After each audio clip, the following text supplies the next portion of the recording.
Hello and welcome to Learn MySQL with Justin Posey, brought to you by CreativeOnlineSchool.com. A little bit about me. I have 9 years in web development, and my specialization has been in MySQL and PHP. There are other courses available at CreativeOnlineSchool.com. In this tutorial, we're going to go over a basic introduction of MySQL, how to install MySQL Server, PHPMyAdmin, and MySQL Workbench. We're going to teach you how to create databases and tables, how to import and export information from those tables, how to input, retrieve, and manipulate data with SQL, and some more advanced SQL techniques for those who want to get the most out of their system. Well, let's get started then. First, a quick aside about pronunciation. As you can tell, I've been calling it MySQL. That is the correct pronunciation. However, it is also commonly called MySQL. If you hear it called that, don't be confused. It's the same thing. So what is MySQL? Well, MySQL is a relational database management system, or RDBMS. According to a poll by Dell, around 90% of the 300 companies polled actively use these systems in their businesses. So as you can see, the RDBMSs play an important role for almost every company.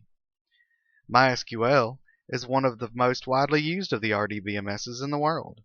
According to the same poll, 41% of the companies were using MySQL, putting it in the top 3 along with Oracle and Microsoft SQL Server.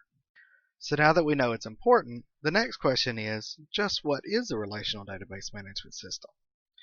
Let's break it up into 2 parts. First, a database management system is simply a system designed to allow you to store and retrieve information from a database. For example, let's say you wanted to store a list of reservations. A database management system would allow you to put that information into a database, and it would store it for you and keep it available so that you could retrieve that data at any time. However, you can only pull out what you put in. Now, a relational database management system does the same thing, but it uses a particular structure for storing the data called the relational model. This model allows different pieces of information to connect to each other in a meaningful way. For example, if you look at the image on the right, you can see that there are 2 different sections of information.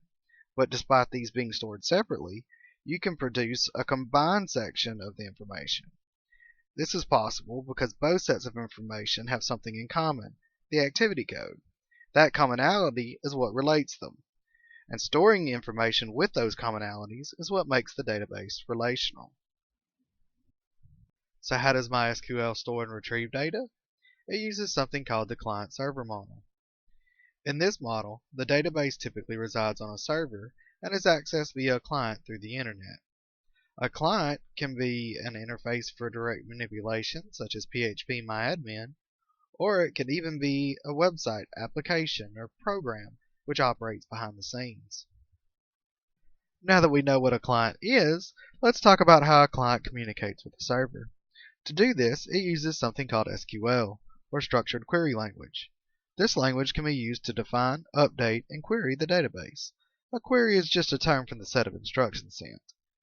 Like any language, SQL has a specific set of syntaxes that when sent from the client to the server can then be interpreted by MySQL so that it can take the appropriate action on the database. A quick example of this syntax would be something like select name from person where age equals 21. We'll get into the actual syntax later in the course, but for now, that's how it looks. And the best part is that SQL is used by virtually all relational database systems. So you can use the same set of instructions no matter what your environment is. That's it for the introduction. In the next video, we will go over the different types of data that can be stored within MySQL.